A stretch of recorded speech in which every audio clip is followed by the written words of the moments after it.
makundi ya kijamii, makundi yoyote yale, iwe ni watu wenye ulemavu, wanawake, makundi ya pembezoni, yote kwa ujumla lazima wawe na uwezo wa kujitetea.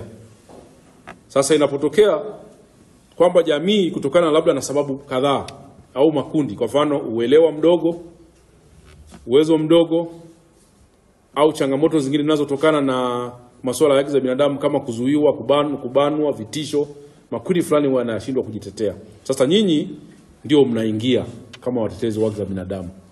Kwa mfano mtoto amebakwa, inabidi umtetee. Watu wamenyang'anywa ardhi yao, inabidi usimame kumtetea, kuwatetea.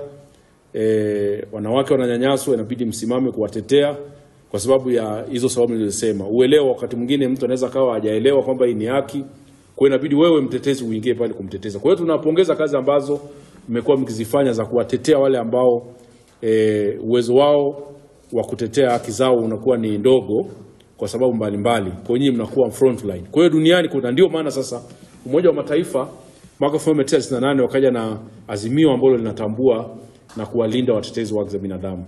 Kwa hiyo sisi kama mtandao ambao ni wa watetezi, mtandao wa kwenu, mara kadhaa tumekuwa tukikutana kwa lengo la kujengeana uwezo, kukumbushana majukumu kuhusiana na kazi zenu za utetezi. Kwanza tunaendelea kuwakumbusha kwamba kazi za utetezi zinatakiwa ziendelee na ziendelee kuimarika.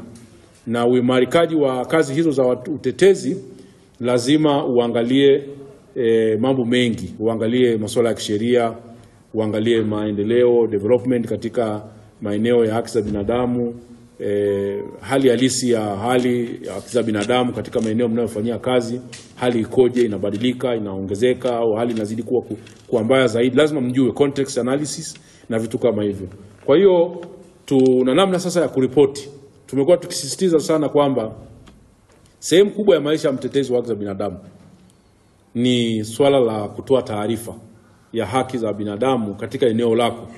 Ukiona unafanya kazi ya utetezi lakini mwaka wa kwanza unapita, wa pili, wa tatu hujawahi kutoa taarifa yoyote ya eneo unalotetea, maana yake hapo kuna changamoto. Kwa sababu utakuwa wewe unapimaje sasa kwamba hali ya haki za binadamu inaimarika au inabadilika katika eneo hilo la kwako? Kama usipotoa taarifa, kwa mfano ukasema mimi niko Babati ninatetea labda wakulima wadogo, alafu utoi taarifa ya kuonyesha hali ya wakulima wadogo ili kuangalau hata unapokutana na serikali kwa mfano kwa ajili ya maboresho au ushawishi, unaeleza kwamba hali iko hivi, hali ilivyo. Kwa hiyo lazima swala la kutoaji taarifa ni swala la muhimu sana. Maisha ya siku zote ya mtetezi wa haki za binadamu yamejikita katika kutoa taarifa, kufuatilia na kutoa taarifa.